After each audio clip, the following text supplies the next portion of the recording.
What's up, madlang people? Happy Friday. Welcome back to my channel. Please subscribe to CLJK Bagsik. Again, CLJK Bagsik.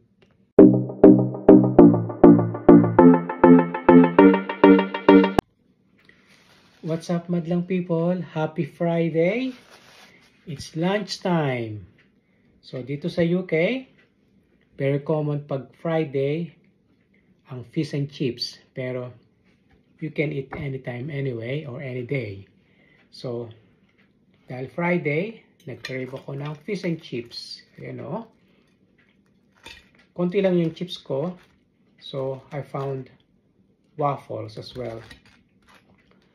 So, I just cooked them sa air fryer for 15 minutes. Ako, I like yung squeeze ng lemon sa aking fish. Some people preferred malt vinegar. Then black pepper, pati sa chips, bit of salt, and hindi kompleto ang chips without ketchup.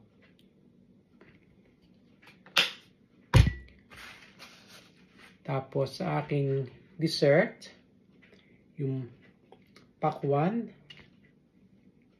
watermelon, and grapes. Kayo, anong kinain nyo? O kinakain nyo sa lunch? Bon appetit! Peti abon, manganta, kain tayo. Thank you, Lord. Kaya din ng konting ketchup as well. It's still hot.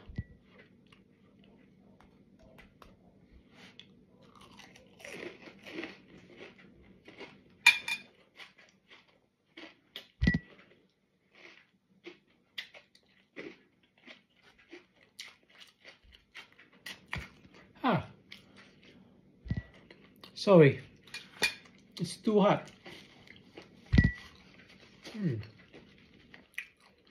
Can you eat? Very, very crunchy. Chips.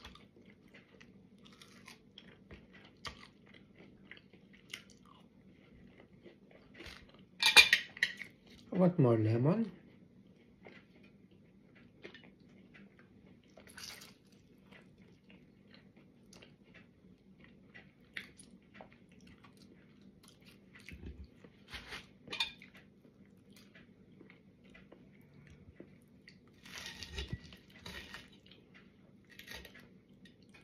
Can you see, umuusok-usok pa siya.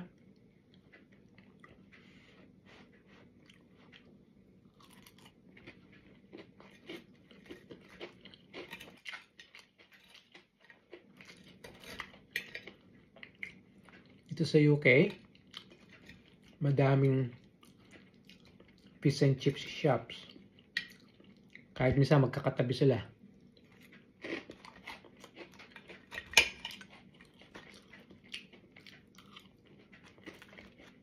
Pero syempre, pag punta ka ng seaside, madami din.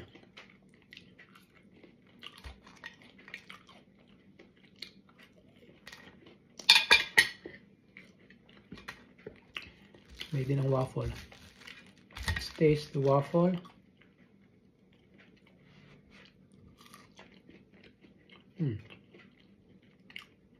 Sabihin nyo, pag kumakain ng waffle with chips, with fish and chips. Kasi nga, konti lang pala yung chips sa freezer. Nakita ko yung dalawang waffle. So, kawawa naman siya. Dadalawa na nga lang. So, luto ko na. Ito, kinakain ko na.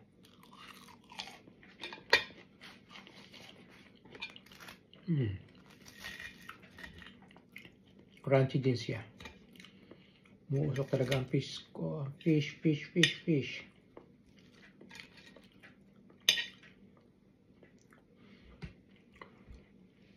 Bagong dati ako dito sa UK, Sabi ko, fish and chips. Hindi ko man nagustuhan pero masarap siya. Nasanay na din.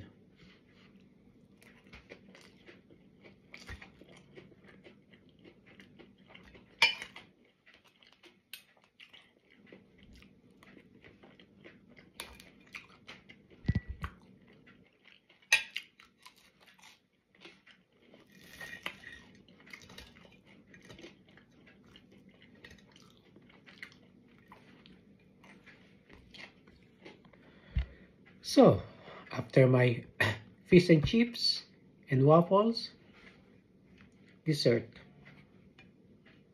watermelon.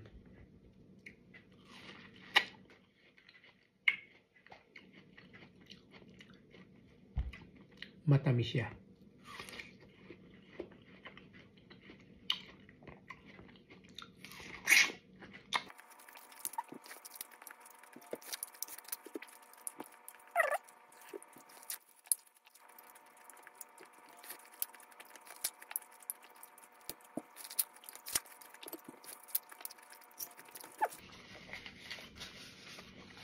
Yes. Red grapes.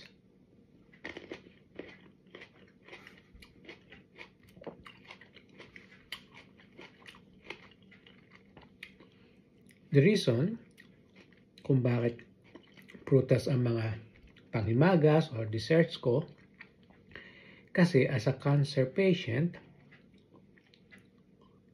hindi na ako kumakain ng mga cakes, chocolates, kasi high sugar content sila. At alam nyo na ang cancer, sugar ang pinaka paborito nila, ang kanilang main food. So, kaya pala na hindi kumain ng mga cakes and chocolates. Before, minsan lagi akong may chocolates sa packet ko. Pag nagugutom ako, just grab one. And then, most of the time, pag mga minatamis, either cakes or any sweet puddings na pwedeng mabili sa market or sa Tesco, sa Morrisons, laging ganun. Pero if I can remember, since May, nag-stop na akong kumain ng mga cakes, chocolates, at saka fizzy drinks, or sa Philippines tinatawag nating mga soft drinks. Kasi kahit sabihin nila na 0 calorie or no sugar, at the end mataas pa rin ang sugar content, kahit sabi nating diet pa yung kanilang mga drinks. So yun, pinagsabay ko, hindi na ako umiinom ng soft drinks or fizzy drinks or soda, and hindi na kumakain ng mga chocolates and cakes. Pero noong birthday ng misis ko, as in talagang na-tempt ako na, kasi masarap talaga yung cake, sabi ko, cheat day. Kaunting-konting slice lang talaga. Yun lang talaga. And then since then, that's it. Wala na talaga. Sabi nila, papayat ka kapag tinanggal mo ang sugary stuff, sugary food, and yung fizzy drinks. Pero look at me. Tumataba pa rin kasi gawa ng steroids, prednisolone. Kailangan ko ang prednisolone kasi nagki-chemotherapy ako. Ayan. Ito ang nakakapagpataba sa akin. Sabihin nyo, oh, hindi ka na nga umiinom ng soft drinks, hindi ka na kumakain ng mga desserts. Pero ang taba-taba mo na. Kasi po, ito nga, steroids. Para akong balon na binobomba. Kahit same amount or mas less yung mga carbs na kinakain ko kaysa dati, wala. Lumolobo pa rin. Alright, thank you very much, and I need to enjoy my fruits. Have a good weekend, everyone. See you later. Bye.